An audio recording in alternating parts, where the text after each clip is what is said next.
오늘은 소낙비가 아닌 이슬을 사용하신다. 소낙비가 아닌 이슬을 사용하신다라는 제목으로 하나님 말씀 증거하도록 하겠습니다. 예수님이 바리새인과 논쟁했던 얘기가 우리 시편 110편 1절의 말씀이었던 거 기억하십니까? 마태복음 22장 41절부터 46절까지를 보시면 바리새인들이 모였을 때 예수께서 그들에게 물으시되, 질문합니다. 너희는 그리스도에 대하여 어떻게 생각하느냐? 누구의 자손이냐? 그들이 대답하되 다윗의 자손입니다. 그 다음입니다. 이르시되 그러면 다윗이 성령에 감동되어 어찌 그리스도를 주라 칭하여 말하였느냐? 오늘 본문 2절 말씀이죠. 어떻게 주라 그랬느냐? 주께서 내 주께 이르시되 내가 내 원수를 내 발 아래 둘 때까지 내 발판에 둘 때까지 내 우편에 앉아 있으라 하셨도다 하였느냐? 다윗이 그리스도를 주라 칭하였으니 어찌 그의 자손이 되겠느냐? 그랬더니 바리새인들이 대답도 못하더라. 그런 얘기가 나옵니다. 이게 바로 시편 110편에 나오는 스토리라는 거예요. 무슨 얘기입니까? 다윗이 주라 그랬다는 거예요. 그러니까 주님이 누구예요? 메시아라는 거죠. 그러니까 메시아가 어떻게 다윗의 후손이냐? 이건 무슨 얘기입니까? 후손이 아니란 얘기가 아니라 육신의 후손만 아니라는 것입니다. 육신의 후손뿐만 아니라 더한 구원자로서의 메시아가 오시는 것이다. 그것을 설명할 때 쓰여진 본문이 우리 시편 110편의 말씀이라는 것입니다. 2절 보니까 그 메시아가 오셔서 하신 일이 뭡니까? 여호와께서 시온에서부터 주의 권능의 규를 내보내시리니 주는 원수들 중에서 다스리소서. 그러니까 메시아의 왕국이 점점 확대된다. 땅끝까지 영향을 미칠 것이다. 그런 말씀하셨다는 것입니다. 오늘 분석할 것은 요 1, 2절이 아니라 이건 배경 설명이고 3절의 말씀을 가지고 오늘 살피도록 하겠습니다. 예수님이 일하시는 방식이 뭐냐는 거예요. 예수님이 어떻게 복음을 증거하시고 어떤 방식으로 일하시는가. 3절입니다. 주의 권능의 날에 주의 백성이 거룩한 옷을 입고 즐거이 헌신하니 새벽 이슬 같은 주의 청년들이 주께 나오는 도다. 우리 한 절 말씀을 좀 깊이 분석하도록 하겠습니다. 여기서 첫째, 주의 권능의 날 그랬죠. 주의 권능의 날. 주의 권능의 날 할 때 생각나는 게 무엇입니까? 사도행전 1장 8절이죠. 오직 성령이 너희에게 임하시면 너희가 권능을 받고 예루살렘과 온 유대와 사마리아 땅끝까지 이르러 내 증인이 되리라. 권능을 받고 주의 권능의 날이라는 것입니다. 예수님께서 이 땅에 성령을 보내셔서 권능과 위엄을 드러내는 날이 있다는 것입니다. 그러면 여러분들 권능 받으면 뭐 할 거예요? 힘을 휘두르고 힘을 사용해서 권위를 얻고 이런 거 생각하시죠? 힘이란 게 그런 거 아닙니까? 돈의 힘, 권력의 힘 다 그러잖아요. 근데 오늘 중요한 포인트가 뭐냐 하면 권능을 받으면 떠난다는 거예요. 이게 중요한 포인트입니다. 성령께서 우리에게 권능을 주시죠. 그럼 여러분 권능 받기를 원하십니까? 권능 받으면 다 떠나게 돼 있어요. 권능 받으면 떠난다, 권능 받으면 간다라는 것입니다. 주님께서 우리에게 오십니다. 항상 성경에 두 가지 스트럭처가 있어요. come 스트럭처와 go 스트럭처. 오래요 내게. 다 내게로 오라. 수고하고 무거운 짐진 자들아 다 내게로 오라. 오면 뭐 한다고요? 내가 너를 쉬게 하리라. 너희를 회복시켜 줄 것이다. 그래서 오는 이 come 스트럭처가 예배입니다. 예배로 다 모여라. 그런 권능을 팍 부어주십니다. 부어주시면 그 다음에 하는 일이 뭐냐면 go 스트럭처예요. 가라는 거예요. 다 가라. 그래서 지상명령이 무엇입니까? 마태복음 28장 18절 이하에 보니까 예수께서 나와 말씀하여 이르시되 하늘과 땅의 모든 권세를 내게 주셨으니 그 능력을 내가 너에게 위임한다. 그 얘기죠. 그러므로 너희는 가서 모든 민족을 제자 삼아 이렇게 나오잖아요.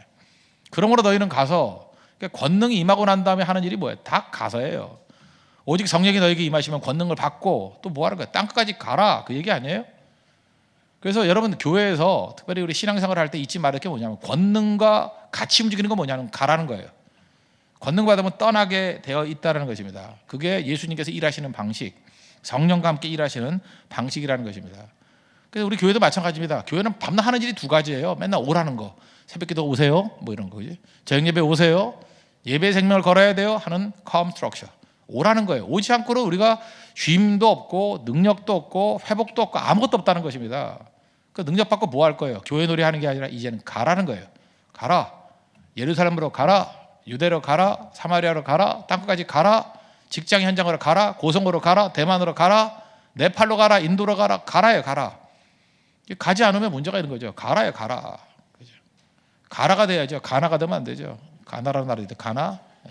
아주 불신의 나라예요. 가나가 뭐야? 가라. 그죠? 가라. 가야 될 거 아니에요. 가야 될 거 아니에요. 그게 우리의 사명이라는 것입니다. 그럼 복음 증거하기 위해서 필요한 게 뭐냐? 증인이라는 단어인데 위트니스라는 단어와 동의어가 뭐냐? 목격자예요. 누가 가서 복음을 증거할 수 있느냐? 목격자입니다. 사도행전 4장 20절 보니까 제자들이 이렇게 얘기했죠. 너희들 떠들지 마, 전하지 마. 그랬더니 우리는 보고 들은 것을 말하지 아니할 수 없다 하니. 엄밀히 말해서 교회는요, 전도 훈련 그런 게 아닙니다. 훈련으로 되는 거 아니에요. 목격자만 되는 거예요. 본 거 가서 전하는 거예요. 보고 들은 거. 전도는 훈련 아닙니다. 우리 실제로 우리 네팔에 인도 가가지고 뭐 대만 가서 증거했던 게 뭐예요? 뭐 본 얘기 아니에요? 그렇잖아요. 우리 예배 때 이런 거 봤다. 사람 변화되는 거 봤다. 들었다. 들은 게 없이는 못 가는 거예요. 그래서 아침 저녁으로 말씀 증거하는 거죠. 들었던 말씀 노트가 있어야 될 거 아니에요. 들은 거 전하는 거예요. 들은 거. 나 예배 시간에 이런 거 들었다. 설교 시간에 이런 거 들었다. 그리고 사람들이 변화되는 거 봤다. 그거 증거하는 거예요. 언어가 잘 안 되면 적어 넣어가지고 이거 읽어놔라. 내가 이거 본 거다. 이거 본 거 이 내용이다. 그래서 각자의 전도 내용들은 동일한 것도 있어야 되지만 다른 것도 있어야 된다고 생각합니다. 보지도 않은 걸 왜 전하려고 그래요? 보는 게 중요하게 보는 거. 그래서 아무나 가는 게 아닙니다. 그래서 예배가 능력 있게 활성화돼야 비로소 갈 수 있는 겁니다. 보지도 않고 듣지도 않은 사람 보내봐야 아무 소용이 없다는 것입니다. 그러니까 중요한 게 뭐예요? 내 몸에서 찌릿찌릿 흐르는 게 있어야 될 거 아니에요. 또 딴 거 말고 목사 예를 한번 들어봅시다. 목사가 아무것도 들은 게 없어요. 하나님께 들은 게 없어요. 여기 올라오면 무슨 얘기가 있어요?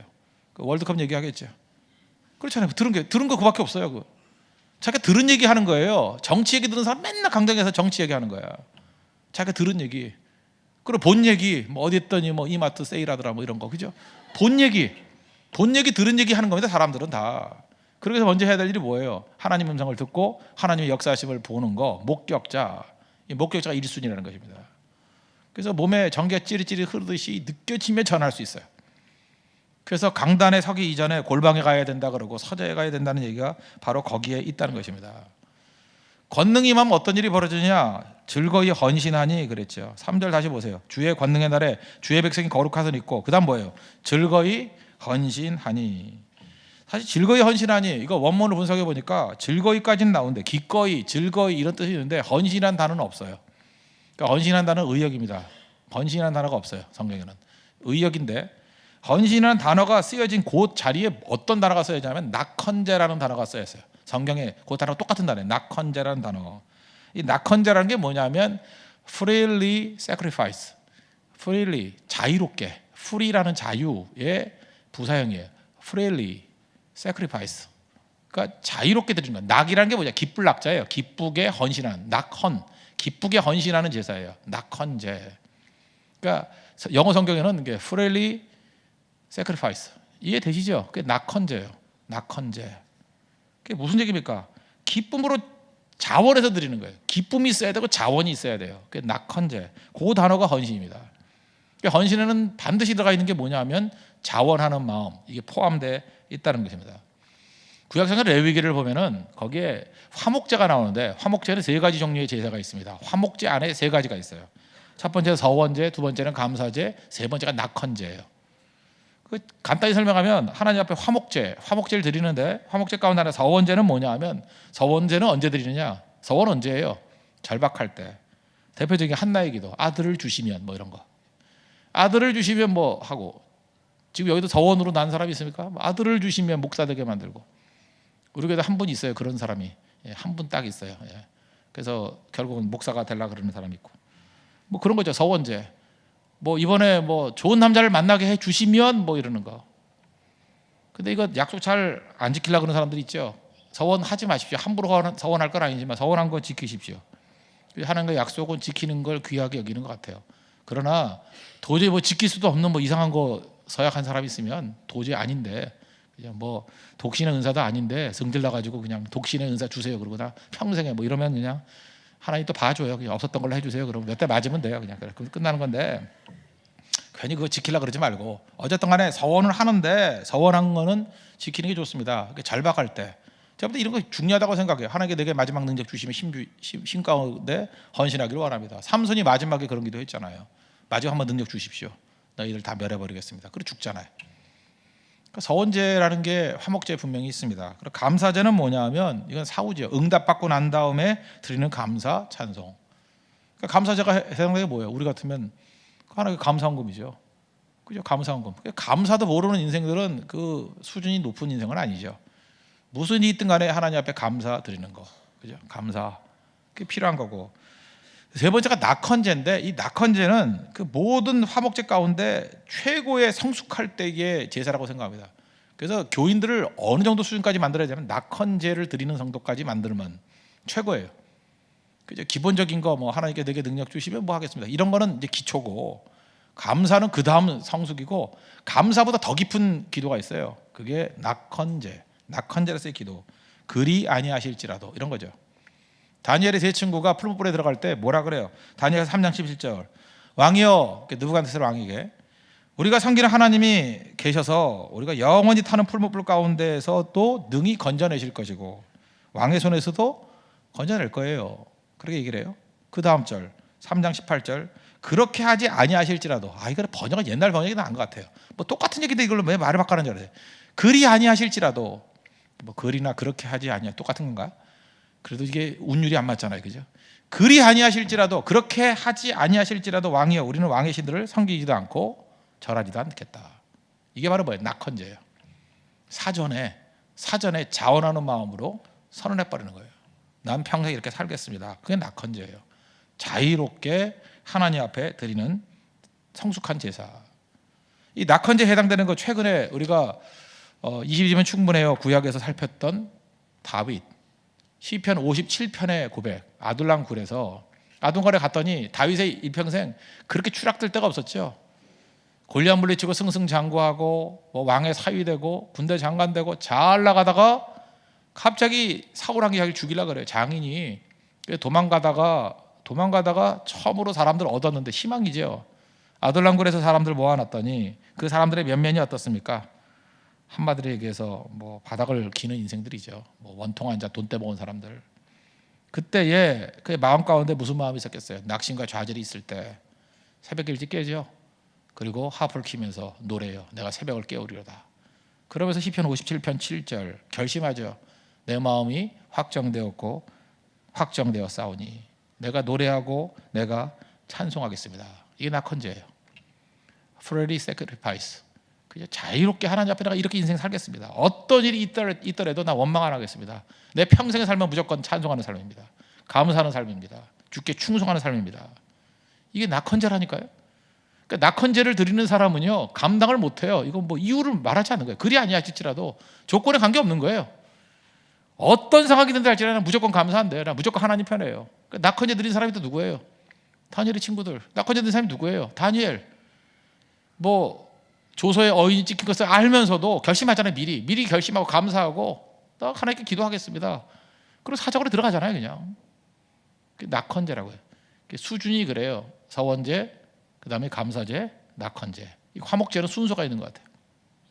그래서 그 교회에 수준이 있어요. 서원제 수준이 있어요. 맨날 조건 다는 거예요. 뭐 해주시면, 맨날 해주시면, 주시면 라면 먹어요. 그죠? 해주시면. 그 다음에 이제 감사제, 받은 거에 대해서 이제 반응하는 거죠. 하나님 감사합니다. 낙헌제는 그게 아니에요. Freely sacrifice. 사전에 미리 자유로운 마음을 가지고 하나님 앞에 결심하는 거예요. 나 그렇게 살겠습니다. 이게 하나님 앞에 즐거이 헌신한다, 그런 뜻이라는 거예요. 언제 즐거이 헌신할 수 있습니까? 조건, 환경 오기 이전에 권능이 임하면 즐거이 헌신해요. 권능이 임하면. 그래서 하나님의 권능이 임해야 된다는 것입니다. 이 똑같은 단어가 쓰여진 게 출애굽기 36장 29절에 나오는데, 마음에 자원하는 남녀는 누구나 여호와께서 모세의 손을 빌어 명령하신 모든 것을 만들기 위하여 물품을 드렸으니.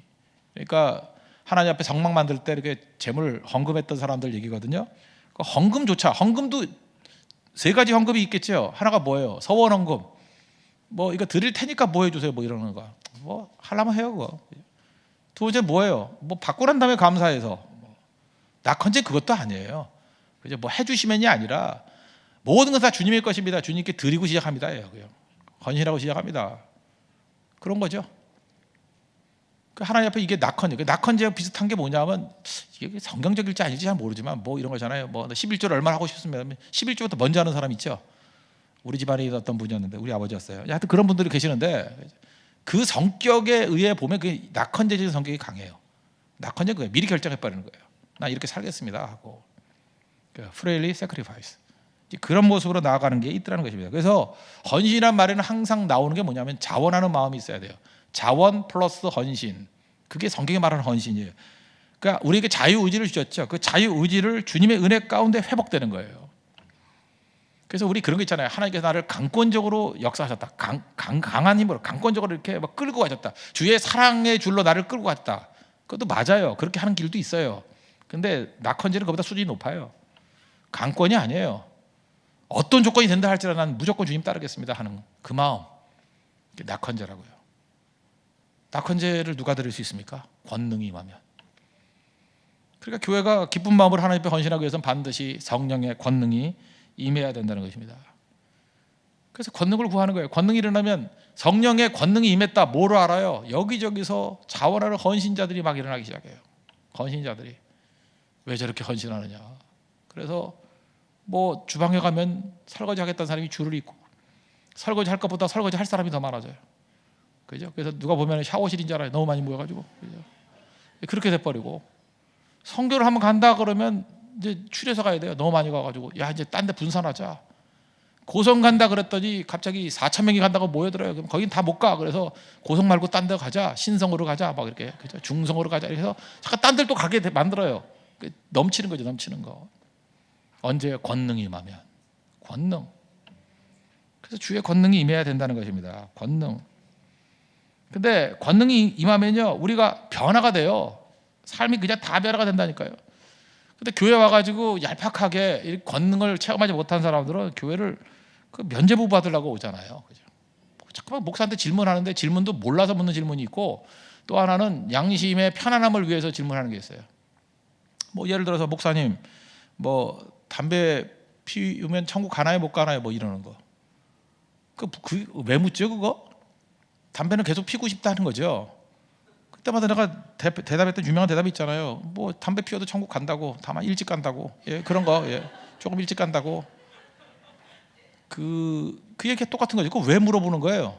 면죄부 받으려고. 특별히 뭐 자매들 요즘엔 잘 안 묻대. 뭐 옛날에 많이 물었죠. 뭐 믿지 않는 형제하고 결혼해서 전도하면 되는 거 아닙니까? 그거 왜 물어? 자기 다 알면서 왜 물어봐? 그거 왜 물어봐요? 그럼 목사가 뭐 된다 그러면 되는 거고, 안 된다 그러면 안 되는 거예요? 그럼 뭐 대가를 치를 거 아니에요, 다. 사람 믿음이라는 게 하루아침에 됩니까? 원한다고 돼요? 성경에 하지 말라 그런 거 하지 말아야 되고, 지금도 그래요. 상처를 입을까 말을 안 해서 그런 거지. 믿지 않는 사람과 결혼해가지고 당하는 호된 고통들은 무지하게 많은데 예를 못 드는 거예요. 그분들이 교회를 다녀가지고 상처받을까 봐. 그 얘기를 들면은 지긋지긋해서 더 쳐다도 안 봐요. 근데 발레가 있죠. 뭐 믿지 않는 사람 결혼해서 나중에 믿고 잘 믿는 경우, 내가 볼 때 그 만쌍에 하나 정도 있어요. 만쌍. 로또를 사세요. 로또를 사는 게 나아요. 내가 볼 때 로또를 사는 게 맞고, 비 오는 날 벼락 맞을 확률이 더 나을 거야. 벼락을 맞을 가능성이 더 커요. 그 정도로 희박해요. 왜냐하면 목회를 저도 꽤 오래 했잖아요. 근데 그런 일을 거의 못 봤다니까요. 거의 본 적이 없어요. 거의. 오더라도 절대로 뜨거워지지 않아요. 참 묘하죠. 여자가 전도하면 남자는 절대 뜨거워지지 않아. 그냥 미지근해서 그 강시 같은 모습으로 죽을 때까지 가요. 쫙 가가지고 교회에서 아무 표정도 없이 그냥 앉았다가 그냥 뭐 이렇게 가요. 저게 산 사람인지 죽은 사람인지, 강시 아니면 좀비, 뭐 둘 중에 하나예요. 뭐 그죠? 그러고 가요. 그러고 그걸 행복이라고 여길 수 있어요? 그렇지 않잖아요. 그때는 뭐 결혼을 미루든지 어떻게 해서 본인이 영접하고 본인이 끌고 갈 수 있는 그런 상황이 될 때까지 가는 거 되게 중요한 거죠. 저한테 교회 가서, 제가 우리 교회 말고도 딴 교회 가서 어떤 남자 성도를 딱 집어가지고 저 성도가 아내 때문에 끌려 나온 사람인가 자기가 믿은 사람인가 잡아내라면 다 잡아내요. 얼굴에 좀비 느낌이 나요. 좀비 느낌이 나는 건 다 그건 가짜들이야. 가짜. 억지로 끌려 나온 것들. 물론 발레가 있어요. 변화되는 예도 있죠. 그 정도로, 내가 이렇게 말할 정도로 많지 않아요. 정말 많지 않아요. 그 발레를 들기가 너무너무 힘들 정도야. 너무너무 힘들 정도라고요. 그렇다고 하나님 말씀 앞에 순종하는 게 좋죠. 왜 그런 면죄부를 받으려고 그럽니까? 그러니까 그 전에 해야 될 일이 뭐예요? 권능이 임하면 돼요. 권능이 임하면 헌신하게 되고요. 은혜를 받으면 변화되게 돼 있다는 것입니다. 우리 교회도 지금 뭐 그거 과거 얘기하고 싶은데 얘기를 못하는 사람들도 많이 있는데, 그 어떤 자매들은 뭐 평생을 담배 폈대요. 근데 되게 예쁘게 생긴 자매예요. 뭐 겉으로 보면 그럴 리가 있나 이렇게 생겼는데, 너무 자세히 설명하면 안 되겠네요. 근데 새벽기도 나온 다음부터 한 번도 욕망도 안 생긴대요. 권능이 임한 거예요. 입맛이 바뀐 거죠. 입맛이 바뀌어요. 저는 뭐 알코올 중독이나 뭐 담배, 이런 니코틴이나 이런 것들이 전 중독성이 있다고 생각을 합니다. 그죠? 술보다 니코틴이 더 심하다 그러는데 그 끊는 거 보면 지독한 사람이 끊는 게 아니에요. 권능이 임한 거예요. 하나님의 성령이 권능이 임하면 이길 수 있는 힘이 생기잖아요. 그게 중요한 거죠. 그래서 교회는 성령이 오셔야 돼요. 성령이 오시면 이길 수 있는 변화가 된다니까요. 변화가. 그래서 능력이 임하게 된다는 것입니다. 창세기 6장에 보면은 그 노아 홍수 이전의 모습을 보십시오. 6장 3절 여호와께서 이르시되 나의 영이 영원히 사람들과 함께 하지 아니하리니. 사람들이 살아 움직이긴 있는데 영이 떠나버렸대. 하나님 영이 떠나버리니까 살았다 하나 죽은 자잖아요. 그런 모습이 창세기 6장의 모습이었어요. 홍수 때문에 망한 게 아니라 이미 사람들 영은 다 죽어 있었어요. 그래서 죽음을 확인하는 거였다는 것입니다. 교회도 마찬가지예요. 우리 성도들이 성령이 함께하는 교회 아니에요. 성령의 권능이 임해야 됩니다. 강단도 성령의 권능이 임해야 되고요. 성도들도 성령의 권능이 임하면 변화가 돼요. 그래서 계속해서 우리 차분하게 기도해야 할 게 뭐냐면 성령이 오시옵소서. 성령이 오시옵소서. 성령이 우리를 사로잡아 주세요. 우리 가정을 지배해 주시고 내 인생을 지배해 주시고 우리 교회를 지배해 주세요. 그러면 변화가 일어나게 된다는 것입니다. 성령의 능력이 없으면 자꾸 세상을 향해 나가요. 세상을 향해 나아가면 답이 없죠. 제가 여러 차례 경험했는데 우리 성령이 임하게 되면요, 그 육신의 질병도 이기는 것 같아요. 제가 그 아는 어떤 자매였는데 그 자매는 움직이는 종합병원이었어요. 머리도 아프고 뭐라 그러더라, 피부도 뭐 아토피에, 그 나이가 몇 살인데 아토피에 소화 하나도 안 돼요. 그래서 어디가 안 되는지도 잘 몰라요. 뭐 식도도 안 좋고 위도 안 좋고 장도 안 좋고 그 목구멍부터 어떻게 나가는지 모르겠어요. 다 안 좋은데, 그죠? 통과하는데 너무 오래 걸려요. 그런데 성령의 충만한 은혜를 받고 온몸이 다시 세팅이 돼버린 거야. 밤낮 퉁퉁 부어 살았거든요. 나 살찐 줄 알았어요. 물론 살찐 것도 있어요. 근데 상당 부분은 부어 있는 거야. 부어 있는 건데 붓기가 다 사라져 버렸어요. 그리고 본인 말로는 뚫렸대. 뭐가 뚫렸는지 모르지만 하여튼 뚫렸대. 뻥뻥 살아나기 시작하더라고요. 특별히 그 목사님들 가운데 그런 분들 많아요. 천성적으로 약한 분들이 있어요. 참 약해가지고 설교도 힘들어하고 기도도 힘들어하고 그렇게 저거 필필대고 다니는 분들이 있어요. 근데 어느 순간 굉장히 건강해지는 경우가 있어요. 특별히 폐병 걸렸던 분들 중에 그런 분이 많아요. 하나님의 권능이 임하고 난 다음에 온몸이 세팅이 돼버리는 거예요. 그래서 다시 일어설 수 있고 오히려 장수예요. 한계기 목사님 그런 케이스 아니에요. 폐 하나 떼냈는데 뭐 98세까지 사시고 죽는다 해서 중보기도 해줬던 분은 다 돌아가시고 본인은 장례식 예배 다 치르고 98세에 돌아가시고, 그죠? 그렇게 되는 일이 있다니까요. 여러분 몸 아픈 사람도 권능이 임하면 회복이 돼요. 분명히 그런 케이스가 있다라는 것입니다. 무력감에서 벗어난다고. 그러나 성령의 능력이 아니라 세상을 향해서 나아가면요 허무해요. 초콜릿, 가나 초콜릿 한 박스 먹어봤어요? 가나 초콜릿 큰 거 있죠, 2,000원짜리. 그거를 밑에 하나 둘 셋 하나 둘 6개에 5칸이 있어요. 30개예요. 그게 한 박스인데 먹어봤어요? 저는 먹어봤어요. 제가 초콜릿을 굉장히 좋아하는데 저는 먹으려는 마음이 전혀 없었어요. 그냥 하나만 먹었어요. 그리고 계속 설교를 준비를 하는데 보니까 없어. 다 먹었어요. 금년 얘기입니다. 2014년 얘기예요. 그 다음에 제가 그걸 왜 다 먹을 수 있었나 생각했더니 한 2개, 3개 먹어보니까 달콤해야 되잖아요. 스윗해야 되잖아요. 초콜릿이니까. 다크 초콜릿도 아니고 그죠? 밀크 초콜릿이니까. 근데 스윗한 게 다 사라지더라고. 내가 그걸 왜 다 먹었나 했더니 허무해서 먹었어. 허무해서. 3개를 먹었는데 단맛이 없어. 또 먹어도 그냥 배만 불러. 너무 허무해서 전도서 쓰려고 다 먹었어요. 다 먹었더니 허무하더라고. 진짜 이거구나 인생이. 내가 먹어봤다니까요, 여러분. 세상에서 주는 초콜릿 같은 맛이 다 그런 거예요. 쾌락의 끝은 허무해요. 돈 맛의 끝은 허무해요. 그 전도서에 그 솔로몬이 다 얘기한 거 아니에요. 헛되니 뭐 다 헛되고 바람 잡는 것 같다고. 지금 여러분들 뭐 추구할 만한 것들이 있죠. 그 뭐 명문대, 지금 뭐 학생들 없으니까 뭐 좋은 직장, 뭐 돈 많이 벌고. 지금도 그 도망 다니는 유씨 그 돈 얼마나 많아요? 허무하지 않겠어요? 그죠? 김엄마, 심엄마, 뭐 엄마들하고 다니네. 그 나이가 몇 살인데 엄마하고 다녀요? 그 얼마나 힘들겠어요. 그 돈 아니라는 거 아시겠죠? 권력도 마찬가지죠. 뭐 권력 있다가 떨어진 사람들, 뭐 지금 전직 대통령들 뭐 행복하게 사나? 그렇잖아요. 다 허무예요. 그분들이나 나나 다 똑같아요. 초콜릿 한 박스 먹은 사람이나 허무하긴 똑같다고. 그런 인생 살지 말고 주의 성령이 함께하는 권능 임해야 비로소 우리가 하나님 앞에서 헌신을 해요. 헌신은 뭐예요? 기쁜 마음으로 하나님께서 원하시는 일을 집중할 수 있는 능력이 나타난다는 거예요. 그래서 권능과 헌신 같이 간다는 것입니다.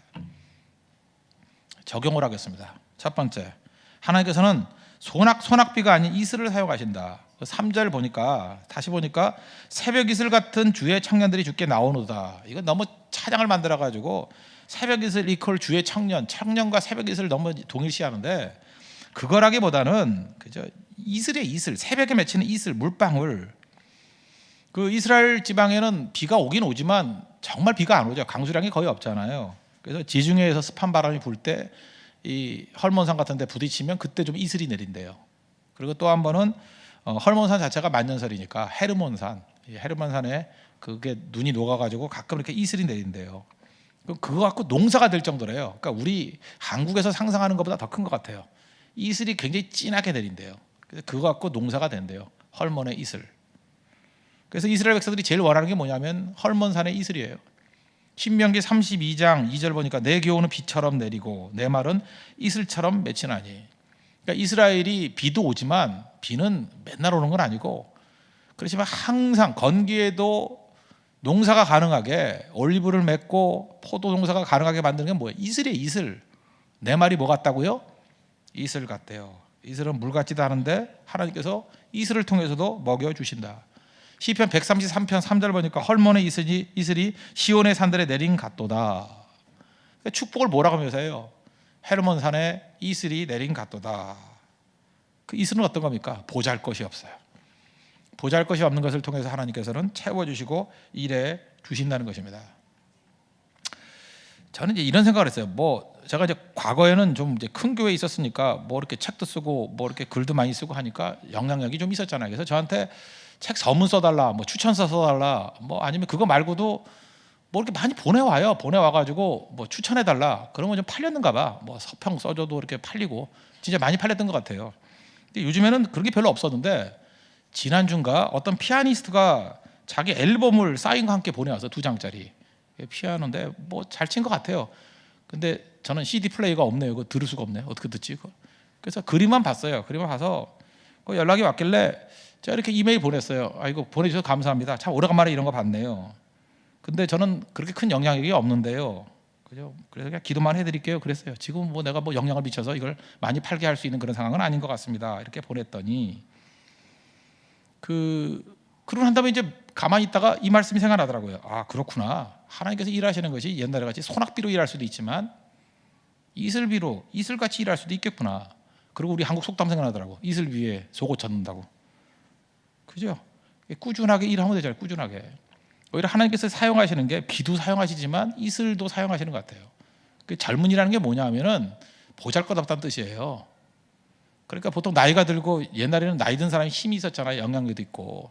근데 나이 들고 힘 있는 사람들이 비라 그러면 청년들은 이슬이라고. 이슬. 새벽 이슬 잠깐 맺혔다가 사라지는 그 녀석들 데리고 하나님이 일하신대요. 이슬을 사용하시는. 그렇다면 여러분 스스로 볼 때 이슬 같지 않아요? 이슬? 참 이슬? 그 좋은 이슬을 왜 소주 이름에 붙여놓은 거예요? 참 이슬? 그죠? 그러니까 그 아둘람에 모인 사람들 보면 이슬 같은 사람들 아니에요? 사무엘상 22장 2절 환난당한 모든 자, 빚진 모든 자, 마음이 원통한 자 다 그 얘기로 모였다. 이슬들 아니 이슬? 하나님이 그 사람들 사용해서 일하시잖아요. 하나님 소낙비보다 이슬을 더 사용하신다. 고린도전서 1장 26절 보니까 우리 뭐 맨날 듣는 얘기 아니에요. 형제들아 너희 부르심을 봐라. 육체를 따라 지혜로운 자 별로 없지? 문벌 좋은 자도 없지? 하나님께서 이렇게 미련한 자들을 택하사 지혜 있는 자들을 부끄럽게 하시고, 약한 자들을 택해서 강한 것들 부끄럽게 하시고, 세상에 천한 것들 없는 것들을 불러서 있고 또 귀하다 그런 것들을 폐하려 하신다. 이는 왜? 어떤 육체도 하나님 앞에서 자랑하지 못하게 하려 함이라. 그래서 하나님께서 일하시는 방법이 뭐냐면 권능을 주시는데, 그 권능이라는 것이 헌신을 일으키잖아요. 근데 그 권능이 임하는 주체가 뭐냐면 이슬이라는 거예요. 이슬. 소낙비 같이 임하는 게 아니고, 이슬이라 그러면 여러분들 가능성이 있죠. 나 이슬 전문가입니다. 변화되기 이전에도 참이슬만 마셨습니다. 그런 사람들 이슬이에요. 이슬. 우리가 뭐 이슬기도 있던데, 이슬기. 예. 몇 기야 그러면 이슬기라 그러던데, 이슬. 여러 이슬들이 있잖아요. 그 약한 사람들 사용해 주신다는 것입니다. 그래서 우리 이렇게 얘기하죠. 가능성이 없다. 뭐 이 사람들 모여서 뭐 무슨 일을 하냐, 이제는 끝이다. 그럴 때 그곳에 하나님이 이슬을 보내신다는 거예요. 그래서 이번 선교도 이슬 같은 사람들이 행하는 선교가 됐으면 좋겠어요. 뭐 하나도 뭐 소나기 같지도 않고 존재가 미미해 보이지만 이슬들이 가가지고 다 변화시키는 거예요. 농사되고 변화시키는 것입니다. 그래서 헌신은 언제 하느냐? 여러분 가운데 그러죠. 맨날 난 제일 듣기 싫은 소리가 이런 소리예요. 목사님 뭐 돈 많이 벌고 난 다음에 헌금할게요. 뭐 출세하고 난 다음에 뭐 할게요. 맨날 나중으로 이러는데, 헌신은 이슬을 때 하는 거예요. 이슬은 새벽 이슬입니다. 해만 조금 나도 다 사라져 버려요. 나중으로 미루지 말고 지금 하십시오. 보잘것 없을 때 헌신하십시오. 보잘것 있어지면 다 떠나가요. 지금 보잘것 있다고 자기를 아니라고 지금 고개를 숙이는 사람인데, 내가 볼 때 보잘것 없어요. 여기 보잘것 있는 사람 별로 없어요. 그죠? 다 이슬이라고, 이슬. 그때에 새벽 있을 때 헌신하는 거예요. 그래서 교회는 큰 부자들이 일 안 해요. 되게 그 간신히 먹고 사는 사람이 헌금 드린 것 같고 선교가 되는 거고, 정말요.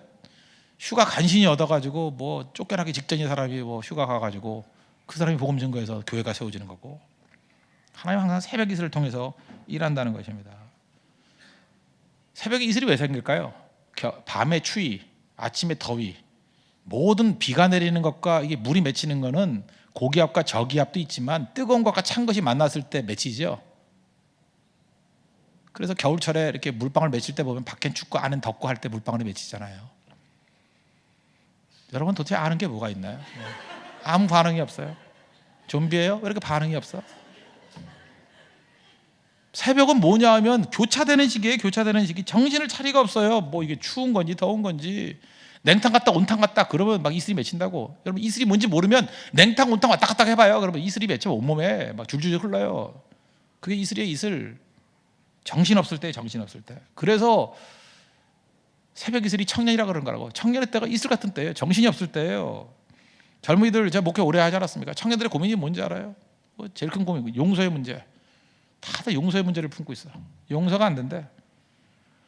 생각보다 아버지 용서 안 된다는 사람 되게 많아요. 아버지 용서가 안 돼. 어머니 나 버렸어. 뭐 오빠만 사랑하고 뭐 이런 사람 있고, 친구가 용서가 안 된대요. 친구, 특별히 아버지 친구. 아버지가 그 아버지 친구 보증 섰다가 우리 20년 동안 이 고생하고 있어. 일을 가는 거지. 일을 갈아요. 제가 한번 들은 적이 있어요. 그 보증 섰다는 아버지 그 친구 성이 배 씨였어. 그 형제는 배 씨를 싫어하는 거야. 계속해서. 그래서 난 물어봤지. 네가 뭐 때문에 배를 싫어하냐? 그 배 씨가 예수 믿으면 배신자라서 그러냐? 내가 왜 그러냐? 너 배 씨를 왜 싫어하냐? 내가 배 씨를 왜 싫어하느냐? 내가 배 씨 때문에 신자 되기 원합니다. 찬송을 못 부르잖아요. 예, 배신자 되기 원합니다. 그렇게 할 수 없으니까. 근데 그때 얘기하더라고요. 아버지 친구, 아버지가 보증 섰대요. 근데 20년 넘게 집 다 날리고 그거 지금까지 갚고 있대. 지금까지.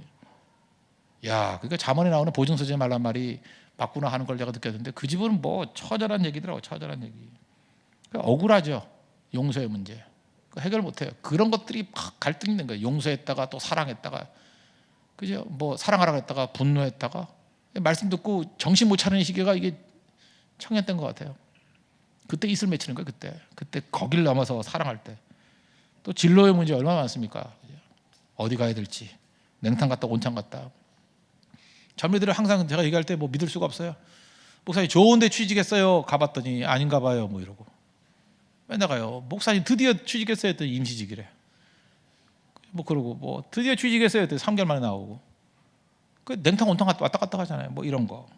이성 문제도 마찬가지죠. 삼포시대. 삼포로 가는 길, 옛날에 그런 노래 있었는데, 삼포로 가는 길. 삼포시대. 결혼 포기, 연애 포기, 출산 포기. 삼포시대. 여기 삼포 있나요? 삼포? 이거 뭐 진짜는 아니겠지만 그 결혼 포기, 남자들이 결혼 못하게 돼. 돈이 없어서 연애도 못하겠대. 그냥 남자끼리 다니는 게 편하대. 뭐 남자끼리는 떡볶이만 먹어도 괜찮은데 여자들 가면은 우아한데 맨날 간다 그래서 자기 쓰러져 죽겠대. 여자들이 악하죠. 남자들이 지금 괴로워 미치려고 그래. 여자들이 뭐 남자 없다 그러는데, 그리고 또 그래요. 뭐 말하는 거 보면은 눈이 너무 높아요. 뭐 홍대석에 남자가 있나요? 맨날 이런 소리 나고. 나 가슴이 철렁해가지고 그러면서 뭐 남자들이 예의가 없다 그러는데, 만약에 여자들을 앉혀놓고 그래봐요. 너 이렇게 뚱뚱하고 못생기고 너 같은 게 시집을 할 줄 알아? 이러면 주님 언제 오시나요? 저 벼락 맞을 놈들 막 이럴 건데, 자기가 하는 말은 얼마나 큰 폭언인지를 모르고, 그렇죠? 그것도 앉아있는 사람들, 형제들 한 6명 앉아있는데 남자가 없대. 그럼 걔는 뭐예요? 뭐 중성이에요? 뭐야 걔네들? 중성 폭탄이에요? 말 함부로 하지 말아요. 말 그거 그렇게 하는 게 아니죠. 그러니까 서로 힘들어하는 거죠. 힘들어하고. 저는 그래도 청년 목회에 박진감이 있다고 생각합니다. 이유가 뭐냐? 답이 다 결정되지 않은 거예요. 저는 여러분들 볼 때 참 기뻐요. 기쁜 이유가 뭐냐면, 우리 크리스찬들은요, 답이 다 결정되지 않았어요. 하나님 어떻게 이끌 줄 알아요. 하나님 살아계시고 여러분 길 이끌어 가잖아요. 너무너무 재밌어요. 궁금해요. 한 사람 한 사람 어떻게 사용할지. 어떤 사람 정말 힘든 사람이 있거든요. 근데 성령의 권능이 임해. 이게 어떻게 변할지 저도 깜짝 놀랄 것 같아요. 맨날 그런 걸 봐요. 권능 임하면 사람이 변화가 되고 놀라운 능력이 임하게 되고, 어떻게 저렇게 많은 열매를 거두는가. 그래서 설교 소재가 끊일 날이 없어. 그 얘기만 설명해도 설교 한 10분은 때워. 그죠? 계속 그런 게 나온 거야. 계속. 그거에 바로 성령이 역사하니까. 여러분 삶 가운데서 그런 능력이 임하는 하나님의 종들 되길 바랍니다. 이슬이에요, 이슬. 하나님은 누굴 사용해요? 이슬 사용하신다. 이슬의 권능이 임하면 놀라운 헌신이 나타나기 시작한다는 것입니다. 이슬의 헌신을 통해서 하나님의 뜻이 이루어진다는 것입니다. 두 번째 적용은, 길이 보이지 않으면 길을 떠나라는 거예요. 그래야 보인다. 길을 떠나야 길이 보여요. 많은 사람들은 우유부단합니다. 우유부단해요. 그래서 떠나지를 못합니다. 어떤 형제 이러는 사람 봤어요. 나 뭐 말해놓고 행동을 안 해. 선교사 간다 뭐 파송하든다 하면서 5년째 머뭇거리고 있어요. 이유가 뭐냐? 사귀는 자매가 있는데 자기 선교사가 가면은 결혼을 어떻게 하니? 어떻게 먹고 사니? 계속 그 고민이에요. 벌써 5년째 그 고민이에요. 5년째. 그래서 내가 그랬죠. 그러면 너 단기 선교라도 갔다 와냐? 한 3개월이라도. 그것도 못 간대요. 말을 하지 말지 뭐하러 선교 간다 그래? 그죠? 그냥 죽치고 있겠다 그러지.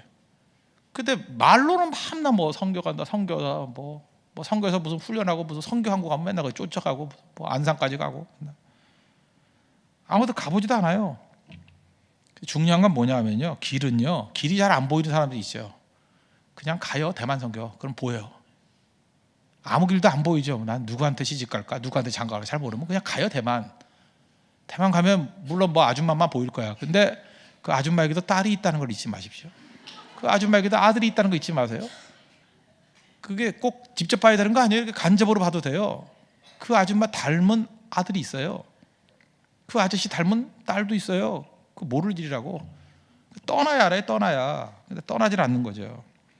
꼭 이거하고 똑같은 거예요. 제가 제일 답답한 인생이 뭐냐면 관광버스 스피릿이라 그러는데, 이제 관광버스를 타잖아요. 그러면 어디 놀러 가잖아요. 놀러 가면은 밤에 자리에다 앉아. 관광이 목적인데 앉아고 노닥거리다가 버스만 타면 자. 그럼 이제 피곤하잖아요. 이제 피곤한 버스 타고 쭉 가다가, 이제 외국 얘기입니다. 여기만 이제 가이드가 이제 설명을 해줘요. 근데 가이드 설명할 때 다 자. 그죠? 뭐 때문에 왔는지 모르겠어. 먹으라고 온 건지 난 도대체. 그러다가 이제 내리잖아요. 내려가지고 좀 올라가야 되잖아요. 관광이라는 게 되게 이제 걸어야 되는 거 아닙니까? 특별히 중국 같은 데는 이게 걷는 관광 아니에요. 여기만 넘어가면 멋진 경치가 있대. 그러면 대부분 아줌마들 퍼지게 자요. 아야 간다 싫다고. 나 버스에서 있겠다고. 버스와 함께 망할지어다. 그죠? 버스에 있겠대요. 그 뭐하러 왔어 여기에? 그냥 한국 버스에 갇혀 있지. 그런데 성령이 역사하셔가지고 그때 큰맘 먹고 내리는 거예요. 딱 내리는 순간에 신선한 바람이 영혼을 깨워요. 루아, 성령의 바람이야. 신선해져요. 걸어갈 때 정신이 들어요. 그리고 힘들지만 꼭대기 올라가면 새로운 세계가 보이는 거예요. 새로운 세계가. 와, 주 하나님 지으신 모든 세계. 그리고 거기서 인사이트를 얻고, 그때 거기서 봤던 그 감동과 임팩트가 평생의 삶을 뒤집을 수 있고요. 그러기 위해서 제일 중요한 게 뭐예요? 내리는 거예요. 버스에서 내리는 거예요. 지금도 대만 성교 못 가는 사람들은 이거예요. 마귀가 이러면 속삭인다고. 다른 성교는 호텔에서 자는데 대만 성교는 아니라 그러더라. 그죠? 벌써 크게 웃는 사람들 그것 때문에 걸려고. 그 다음에 뭐 나는 불편한 거 못 견뎌. 뭐 단체로는 뭐가 안 돼. 계속 이런 걸로 마음에 걸릴 게 있어요. 또 대만은 그렇게 못 가게 만들고 네팔은 또 뭐라 그러죠? 네팔은 뭐 버스만 무지하게 타고 벼랑 가운데 간다 그러더라. 인도는 뭐 화장실도 없다 그러더라. 뭐 이러고 계속해서 그게 못 가게 만드는 마귀의 무기들이 하나씩 있어. 이렇게 이것 때문에 안 되고 저것 때문에 안 되고 쫙. 그래서 결국 관광버스 안에 머물러 있는 아줌마예요.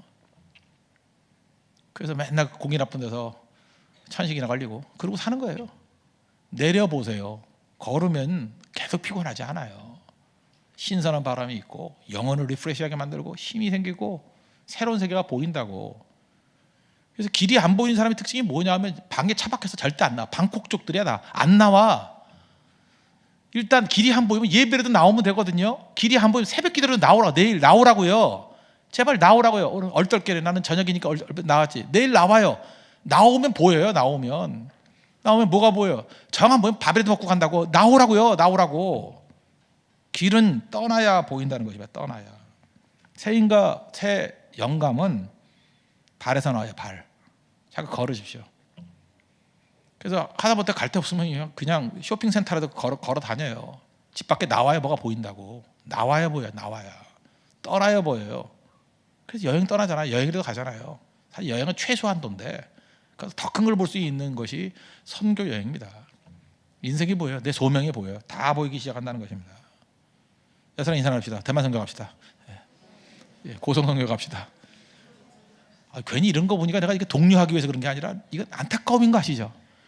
왜 그러고 살아요? 관광버스 안에서 뭐하라고 죽치고 있냐고. 나오라니까요. 나오면 다 보여요. 다 보이고 길이 활짝 보이고. 대만 가봐요. 거기 남자 만나요. 가서 여자들 만나고 다 만난다고. 결혼한다고. 밤낮 앉아가지고 뭐 이상한데 무슨 뭐 그 결혼 정보업체 가가지고 돈만 뿌리지 말고 거기 가야만 사명지에 가야지 사명자를 만나죠. 그렇지 않아요? 밤낮 답답하게 앉아가지고 뭐 꿈이 뭐냐 그랬더니 돈 모아서 유럽 여행이나. 유럽 가봐요. 뭐 소매치기밖에 없지 여기. 그 뭐 잘못 밟으면 개똥이고. 그런 것도 지금 뭐하러 거기를 가냐고. 뭐하러. 정확하게 붙들 줄 알아야 된다는 것입니다. 그래서 헌신하면 길이 보인다. 세 번째 적용은 하나님이 나를 쓸모 있다고 하신다는 거예요. 그 얘기 참 중요한 거죠. 권능을 주시고 헌신하면 하나님께 나를 쓸모 있다 그러신다는 거예요. 세상에서 제일 기쁜 얘기가 뭐예요? 내가 너 필요하다. 너 쓸모 있어. 그런 거 아니에요. 예를 들어 저도 마찬가지입니까? 여러분들이 제가 이렇게 설교를 하면 이렇게 들으려 그러고 저 전 목사를 통해서 하나님 말씀이 증거되는구나 이렇게 기대하고 사실 그게 보람 아니에요? 나를 하나님이 필요로 하시고 성도들이 필요로 하는구나. 제일 비참한 게 뭐예요? 버림받는 거 아니에요? 필요 없다, 쓸모 없다 그거 아니에요? 여러분 인생도 마찬가지예요. 세상 가면 세상에서 제일 좌절하는 이유가 뭐예요? 나 쓸모 없다 그러잖아요. 쓸모 없다 그러는 그 자조적인 표현이 뭐예요? 잉여. 잉여래 잉여. 젊은이들이 스스로 그렇게 말하고 있어요. 잉여. 나는 잉여 인간이래. 쓸모없는 인간이라는 거 아니에요. 남아 도는 있으나 없으나. 어떻게 그런 단어를 사용해요? 자기가 왜 잉여야? 잉여는. 그죠? 그건 내가 볼 때 젊은이들에게 좌절감을 주는 용어입니다. 잉여래 잉여. 잉여 세대. 잉여. 프랑스의 실존주의자 알베르 까뮤 뭐 시지프스 신화 뭐 이것도 여러 가지 썼지 않습니까? 나를 가장 두렵게 하는 것은 나의 존재 이유를 찾을 수 없다는 것을 아는 것. 말이 어렵죠. 나를 가장 두렵게 하는 게 뭐냐면 나는 쓸모없어. 나는 쓸모없어. 라는 것을 아는 순간이라는 거예요. 그게 제일 두렵대요. 실존주의죠. 실존주의가 뭐예요? 나의 가치를 잃어버리는 거 아니에요. 의미가 없다. 나는 쓸모없어. 근데 그걸 아는 거예요. 나는 쓸모없어. 나는 존재 가치가 없어. 그거를 깨닫는 순간 살았다 하나 죽은 거죠. 정신적인 죽음이에요. 그게 실존주의의 출발 아니에요. 그런데 아이 많이 난 여자들 잘 안 죽잖아요. 아이 넷만 남은 자살률이 제로래 거의. 이유가 뭐냐? 내가 없으면 얘들은 누가 키워? 이러는 거. 그래서 싱글로 있는 사람들이 이거 생각보다 위험한 거예요. 그죠? 왜 위험하냐 하면 내가 없어져도 뭐 누가 위험할 사람이 없잖아요. 그죠? 기껏해 어머니, 아버지 뭐 이 정도. 근데 애들 지금부터 다둥이 집안 봤죠? 뭐 애들 4명씩 3명씩 바글바글 죽을 시간이 어딨어? 죽을 시간이. 그죠? 물론 뭐 죽도록 힘들겠지. 그죠? 그건 있겠지만 죽을 시간이 어딨어요? 나를 필요로 한다는 거죠. 쓸모 있다. 우리 어디 가도 쓸모없다는 소리 많이 듣잖아요. 너 같은 애 필요 없어. 다 세상은 다 그러는데 나같이 연약하고 부족한 이슬 같은 존재를 하나님은 네가 필요하대요. 쓸모 있대요. 여러분 한 사람 한 사람 여러분 이렇게 권면하는 거 봤어요? 대만 선교 가시죠. 당신이 꼭 필요해요. 그 놀라운 얘기 아니에요? 지난번에 우리 연세 드신 70세 가까이 되신 어떤 그 성도님이 그러더라고요. 자기 너무 기뻤대요. 그 인도 선교, 네팔 선교 가는데 자기 나이 들었다고 이렇게 그냥 모시려고 막 그랬지 필요하다는 데가 없었는데 꼭 필요한데요. 꼭 쓸모가 있는데요. 근데 가봤더니 말만이 아니고 진짜 필요로 하더라는 거예요. 자기가 쓸모가 있더라는 거예요. 거기서 회춘했대요. 인생이 다시금 사는 것 같이 보이더래요. 부모님께 드릴 수 있는 최고의 선물이 뭔지 아십니까? 쓸모 있습니다. 필요합니다. 그걸 계속 인정할 수 있는 길로 이끌어가는 거예요. 우리 자신도 마찬가지죠. 하나님이 우리를 부르시면서 필요하대요. 내가 너 필요하다. 이거 우리를 미치게 만드는 거 아니에요? 필요하다. 주님의 그 음성 들어야 됩니다. 내가 너를 필요로 한다. 요한복음 15장 16절 보니까 너희가 나를 택한 것이 아니요 우리가 하나님 택한 거 아닙니다.